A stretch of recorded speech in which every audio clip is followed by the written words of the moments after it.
Today, we're going to share a recording from our YouTube channel. If you haven't already, be sure to subscribe to the Consulting Success channel on YouTube. I'll now turn it over to Michael. Hey everyone, it's Michael Zapersky, and today I'm going to share with you some of the key insights from this book, Flawless Consulting by Peter Block, a guide to getting, your expertise used. I've had several people over the last little while ask me for my perspective, my thoughts on this classic consulting book, again called Flawless Consulting by Peter Block. So I thought it'd be a good time to revisit it and share with you the key takeaways from this book and how in the modern age and day you can apply some of these best practices or at least ideas into your consulting business and into your career.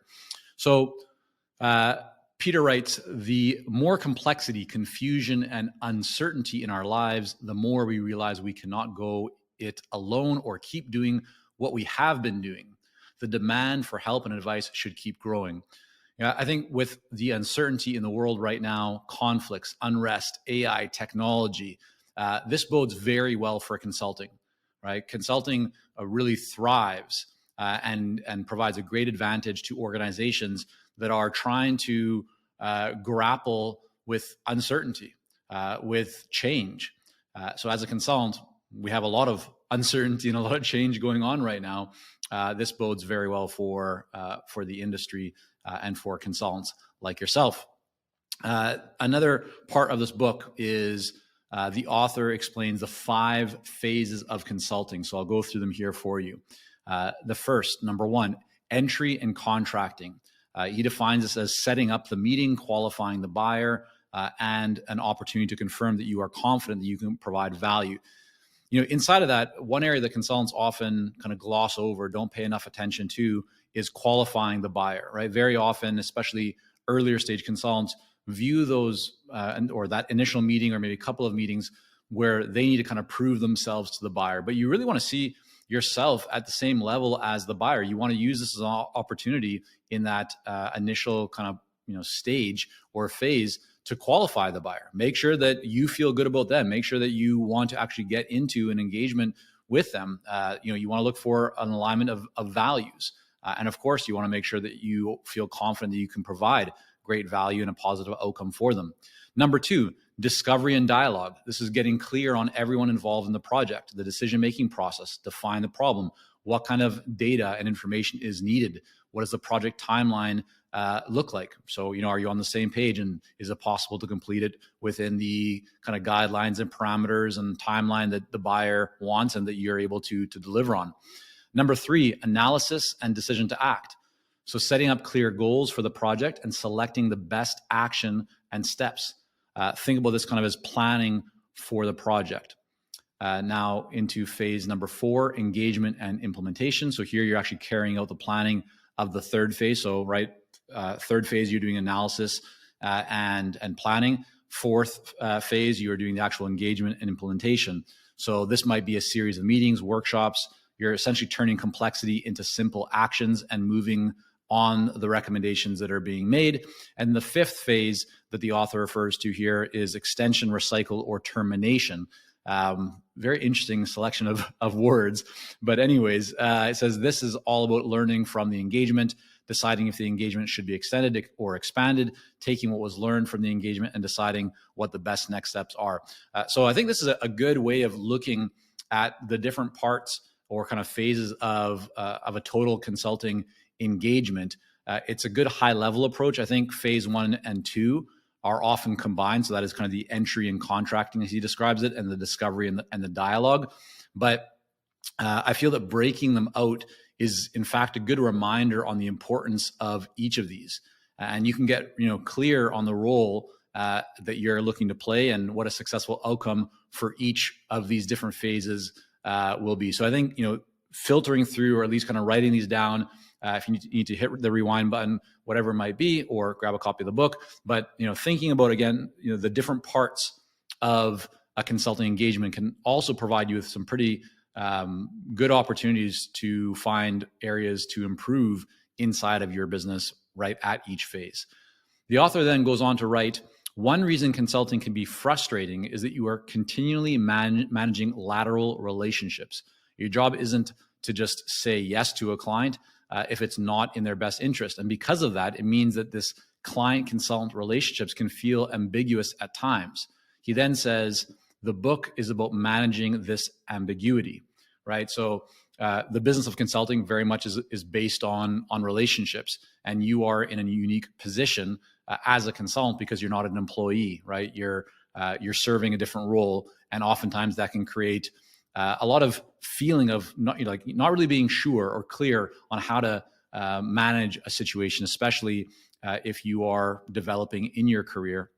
He then says, quote, "There's much more to the client-consultant relationship than the simple content of the problem or project the consultant is working on." He goes on to say, a major objective of every consultation is to encourage you to focus on and value the effective or interpersonal aspect of the relationship that you have with the client. Most of us have a great deal of experience working at the cognitive or content level.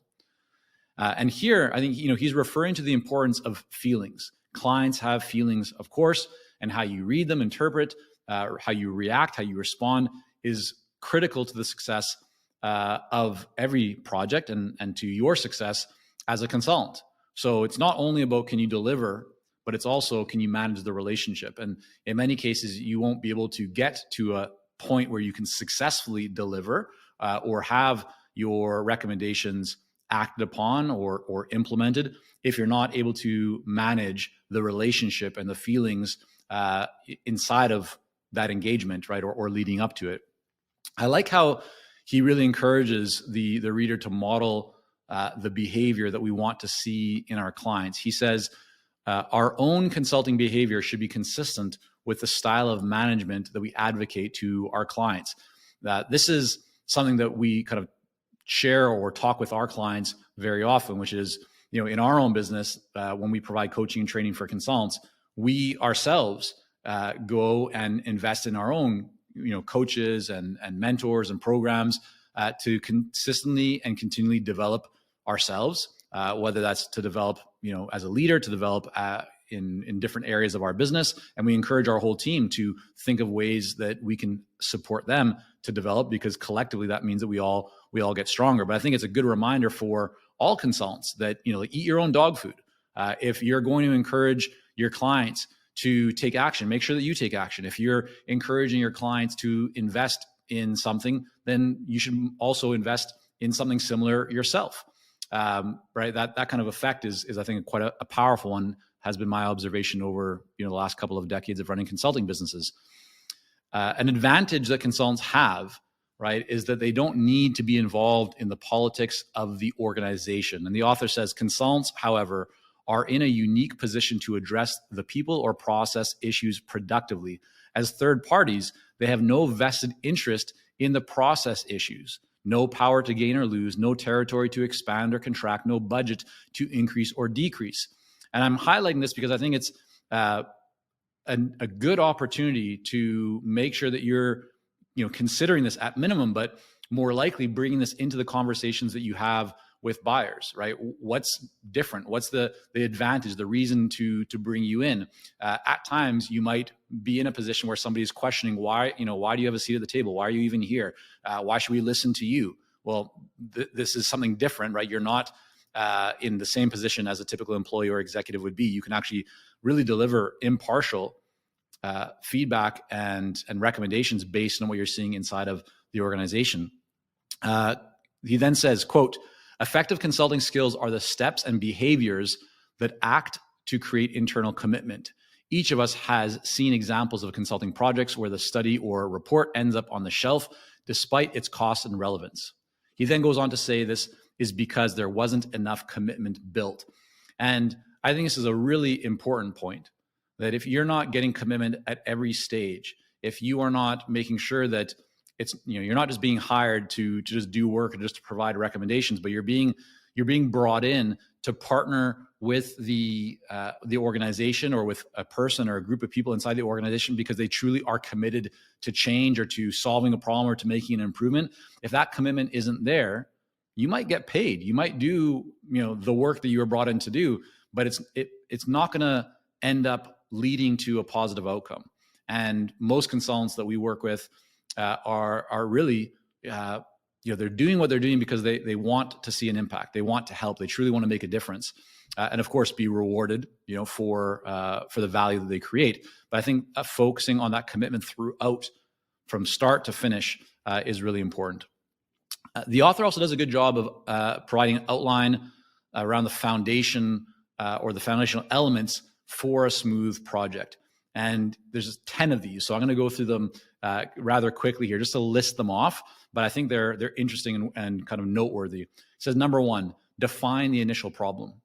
Number 2, decide whether to proceed with a project. That's really critical, right? So you're not just saying define the initial problem and get started. Very often, right, as consultants, our role is not just to find the first problem and get going on the project. It's to actually ensure that the problem that we find, or probably said better, all the different problems that we might uncover, the one that we actually end up making recommendations around to solve is the right problem. So making sure that you're solving the right problem, making sure that you're working with a client that you actually want to work with is really important. So number 2, decide whether to proceed with a project, really critical. Number 3, select the dimensions to be studied, right? At the core of almost every consulting engagement, there's going to be data, there's going to be analysis. You need to identify what is the actual issue that needs to be solved rather than just putting a Band-Aid on something and just doing work. Right? Earlier stage consultants will find that they just jump to do work without slowing down and really making sure that the work that they are going to do is the right work in the first place.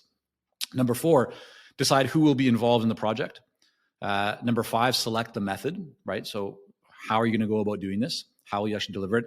And I'll make a note here that at times a client will say, hey, yeah, can you come in and do a training for us? Well, what if training is not going to actually deliver the best outcome for the client? So this is why selecting the method is important and having kind of consideration for that. Number 6, do the discovery, right? So actually get in there and start to collect information, have interviews, whatever it might be, surveys, so forth. Number 7, make sense of the data. So you've now collected data through surveys or whatever software you might be using, conversations, interviews. You now need to make sense of that data. Very often the answers, right, or I'd say almost always the answers already exist. It's that the buyer hasn't. They're often too close. They're overlooking what's already there, and they haven't had the time, or maybe they don't have the know-how or the skill, right, the knowledge, the experience, or the expertise to figure out how to make sense of the data. So that's number 7, is making sense of the data. Then number 8 is providing the results, right? Or here, I think it says providing the results. Number 9 is making recommendations, and then number 10 is decide on action. So providing the results to me is, I think that's the results of the data. And so it's like, here's what the data is showing us. Then based on that, number 9 is you make recommendations, right? So you're finding, here's all the data, here's what we're seeing, here's what we recommend, and here's why. And then based on that, number 10 is actually deciding on the actions. In the book, he provides an explanation, an example of each of these parts, which I think is quite helpful. And again, I like that he really breaks these down, because each one of these is an opportunity for you to refine, to optimize, to improve your overall process inside of your business. And this becomes especially important when you look to grow and scale beyond just yourself. So if you have a team, right, each one of these elements is a real opportunity for improvement.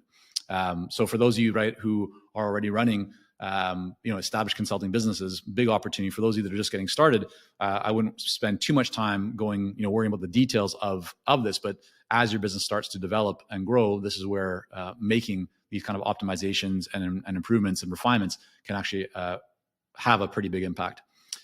Later in the book, Block talks about contracts, but he doesn't really get into much detail, nor does he provide any examples or scripts, which I think would be helpful for the reader. And while examples and scripts are lacking when talking about contracts, the book does provide quite a few scripts and examples covering situations consultants might find themselves in. For example, outlining the question a client might ask, and what a prepared, or I should say, what an unprepared consultant might say, and then what a realistic prepared consultant could reply with. So it's like, here's a situation, a buyer might give you this objection, or they might make this request. A consultant that is unprepared they'll typically respond like this. If you're prepared, and if you're more savvy, and if you're more a true expert and more seasoned, here's how you would respond. those kind of examples, I think, are quite helpful for people. Most consultants, I believe, will find value in this book. However, at times, I do need to say it does feel like you're reading a textbook. It feels a little bit outdated, but there's without question, there is some golden nuggets inside this book that I believe can help all consultants. The book closes out with an important reminder that consulting is all about relationships. The author writes that consulting cannot be done well without genuine caring for the client. I think so. It's important to look at how we are showing up, how we are working with clients, and how much care are we truly giving? Is there an opportunity to maybe recognize that some work that you might do is too transactional, and that you can lean into that more and actually show up more as showing that you care, showing that you really are in this for the long term, that you have the best interest for the client, that you're not just going to deliver, but you're going to try and over deliver, or you're going to try and really ensure that the client is not only doing the work, but is going to be successful as a result of the work that they do, and therefore create a positive outcome for them. So there you have it. That's a quick recap here on the book Flawless Consulting by Peter Block. If you would like to see other book reviews or have some perspectives or thoughts, let us know. I'd love to hear what books you are maybe most interested in having us do a review on. And make sure to check out consultingsuccess.com for the latest articles, studies, best practices. We have also other experts that come and share their experiences on our blog as well. So we have lots of resources for consultants to help you to grow and scale a successful consulting business. Head over again to consultingsuccess.com. And if you haven't already, I would absolutely love and appreciate if you can just take a moment right now to hit that subscribe button, to leave a rating or review for the podcast, or if you're watching on YouTube or whatever platform you're on. And if you want some bonus points, I would truly appreciate if you use more than one platform. Maybe if you're on Spotify or you're on Apple Podcasts, or maybe you're on YouTube right now, please go ahead and hit that notification bell, subscribe, leaving a rating and review. If you know anyone that might benefit from the resources that we share at Consulting Success to help them grow their own consulting business, please do share. That referral is just a real compliment, and we certainly would appreciate it. So thank you all for tuning in today. Have a wonderful rest of the day, and we will talk soon.